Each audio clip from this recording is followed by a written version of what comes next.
जब व्यक्ति की पूरी पढ़ाई हो जाती है, संपूर्ण पढ़ाइयां पूरी हो जाती हैं, तब इसके बाद में कोई परीक्षा होती ही नहीं है।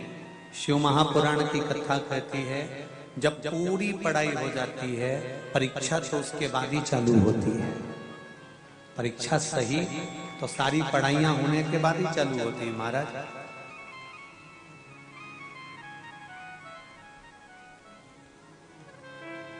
सुख और दुख ये तभी चालू होते हैं उसी से।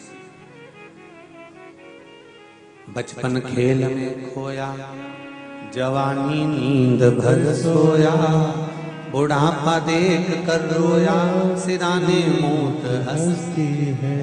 बचपन खेल में चले गया, जवानी भोग और विलास में निकल गई, अधेड़ी कमाने में निकल गई, और बुढ़ापा अंत समय में जब सोचा था कि अब अच्छे से भोगेंगे, मालूम पड़े पूरा बुढ़ापा बेकार है।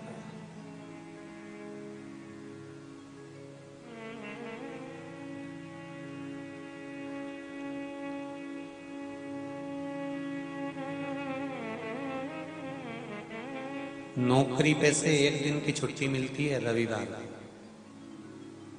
सही है। धंधा करने वाले को भी एक दिन की छुट्टी मिल जाती है, कभी रविवार को, कभी मंगलवार को, जो भी दिन हो, जिसका जो दिन निश्चित हो उस दिन। अब वो सोचता क्या है, मंगलवार की छुट्टी है, रविवार की छुट्टी है, एक काम करेंगे, अपन वहां चलेंगे, ऐसा करी आएंगे, वैसा करी आएंगे। पर एक बात याद रखना, जिस दिन की छुट्टी रहती है सबसे ज्यादा काम उसी दिन रहता है।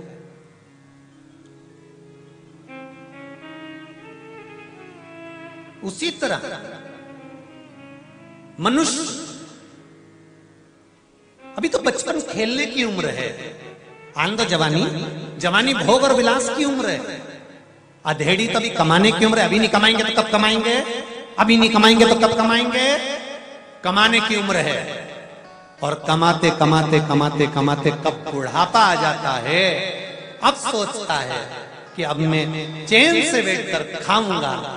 शरीर की इंद्रियां बेकार हो जाती हैं, कहीं आंखों से दिखाई ना दे, कहीं कानों से सुनाई ना दे, कहीं मुख में जितने दांत हैं वो निकल जाते हैं, घुटने काम करना बंद कर देते हैं, हाथ अपने चोंगे जैसी आवाज आ रही है, हाथ अपने आप में काम करना बंद कर देते हैं। ये शरीर की इंद्रियां शिथिल होती चली।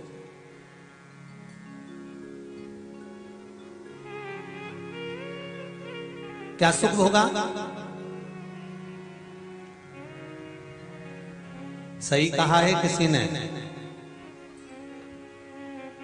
60 तक कमाओ, 60 की उम्र तक खूब कमाओ, और 60 के बाद जितना कमा के रखा है वो सब डॉक्टर में लगा, सब डॉक्टर में लगा। कभी ये दुख है, कभी ये दुख है, कभी ये दुख है, कभी ये दुख है, कभी ये दुख है। बस थोड़े से भी तकलीफ होए दौड़ के डॉक्टर के पास चले जाओ, और गए 500 रुपए वहां लग गए। अब ठंडक पड़ी जीवड़ा में, जैसे डॉक्टर ने हाथ पकड़ा, ठीक एकदम ठीक। और नहीं तो डुकरिया घर में बैठी बैठी कहां करे थी, अरे राम, अरे राम, अरे राम। और जैसे डॉक्टर के यहां से आई, और उन्हें अभी तो दवाई भी नहीं खाई, इंजेक्शन भी नहीं लगा, दवाई तो अब खाएगी। क्यों? क्योंकि जो कमाया है, भगवान कहता है या तो अच्छी जगह पे लगा दो, या फिर लगा दो। आपका क्या मन है? अरे बोलो तो ऐसे बोलो।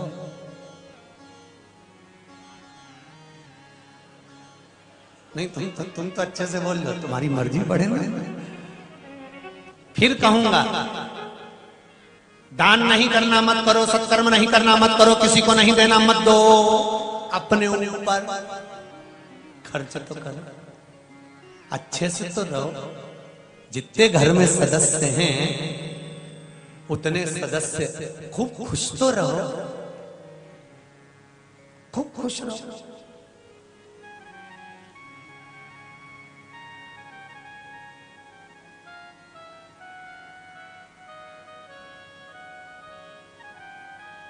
महाराज सती मैया आ गई कैलाश पर, और सती मैया जब कैलाश के ऊपर आ गई, दक्ष प्रजापति ने एक सभा रखी, शिव जी को भी बुलाया गया था। सभा में शंकर जी बैठे हुए थे। जब सभा लगी, दक्ष प्रजापति का आगमन हुआ, और उस आगमन में दक्ष प्रजापति के उस आगमन में शंकर भगवान उठकर खड़े नहीं हुए और उन्होंने दक्ष प्रजापति को प्रणाम नहीं करा। दक्ष प्रजापति को क्रोध आ गया, और क्रोध में आकर दक्ष प्रजापति ने कह दिया, ऐ शिव,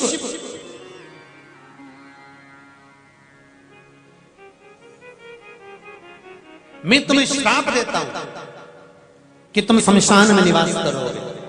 शंकर भगवान प्रसन्न हो गए, सिंहासन से नीचे उतर गए और दोनों हाथ उठाकर डमरू बजाने लगे और कहने लगे, बम बम भोले। शिव जी ने डमरू बजाया,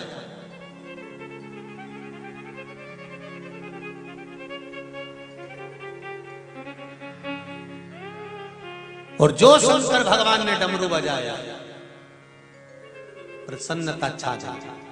भगवान विष्णु ने शिव जी का हाथ पकड़कर बिठाया और बिठाकर पूछा, ये बताओ, तुम्हारे ससुर ने तुमको श्राप दिया है कि तुम शमशान में निवास करोगे, तो फिर हंस काय को रहे हो, मुस्कुरा काय को रहे हो, नाच क्यों रहे हो, डमरू क्यों बजा रहे हो? तो इतने में शंकर भगवान बोले, मेरे ससुर जैसा दुनिया में किसी का ससुर नहीं होगा जो इतना भला सोचता होगा। मेरे ससुर ने मुझे प्लाट भी दिया तो वहां दिया जहां कोई कब्जा ही नहीं करेगा।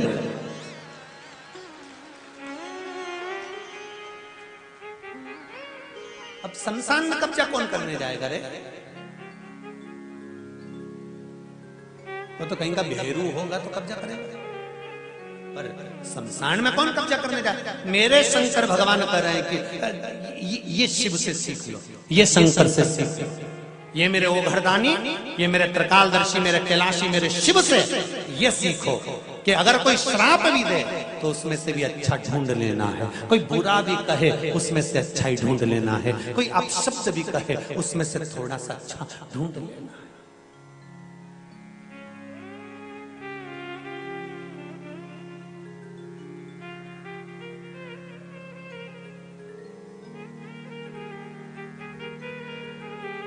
एक राजा ने अपने मंत्री को बुलाया और मंत्री को बुलाकर कहा, मंत्री, ये बकरा है, इस बकरे को ले जाओ,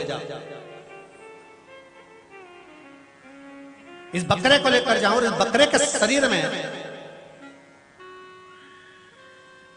जो सबसे अच्छी चीज हो उसको काट कर लिया।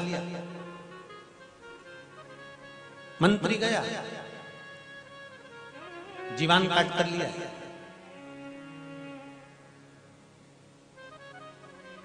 राजा ने कहा, ये क्या लेकर आए हो? जीवान। क्यों?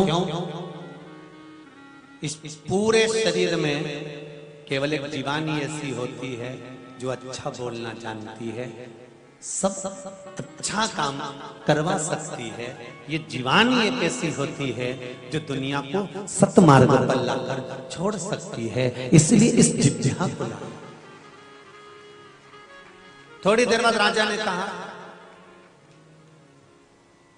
दूसरा बकरा लेकर जाओ और इस बकरे में जो सबसे बेकार चीज हो उसको काट कर लेकर आओ। मंत्री गया, जो पहले वाला बकरा था उसी की जीवान को लाकर दे दे। महाराज ये लीजिए, ये क्या है? ये बकरे की जीवान, सबसे बुरी यही है। अगर ये जीवान बुरा करना चाहे तो घर का भी सत्यानाश मिला देती है और ये जीवान बाहर का भी सत्यानाश मिला देती है। केवल एक शिव महापुराण की कथा कहती है कि जिह्वा में अमृत भी छुपा है तो जिह्वा में विष भी छुपा है, जिह्वा में शंकर का गुणगान भी छुपा है तो जिह्वा के अंतर्गत पाप भी छुपा है। ये जिह्वा है। इसलिए शिव महापुराण कहती है श्री शिवाय नमस्तुभ्यं, श्री शिवाय नमस्तुभ्यं। एक जिह्वा का ही तो बल है।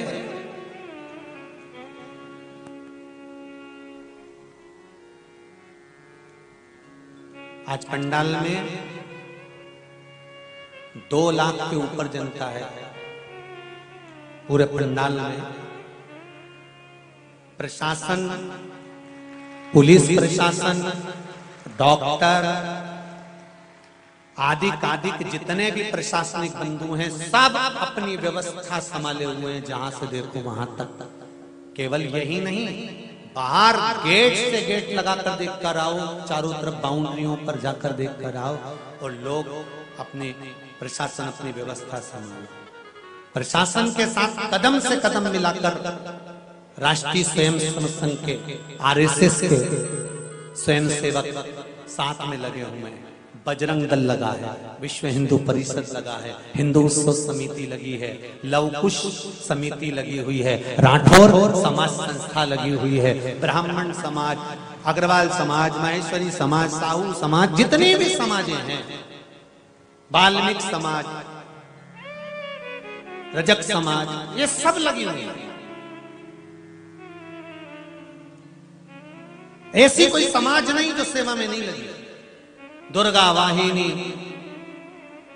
माताओं का एक अपना ग्रुप, ये कहीं ना कहीं किसी न किसी रूप में सनातनी सेवा में, धर्म सेवा में, भगवत सेवा में, शिव सेवा में लगा हुआ। अब शिव महापुराण की वायव्य संहिता के अंतर्गत लिखा हुआ है कि शंकर की सेवा में, शिव महापुराण की सेवा में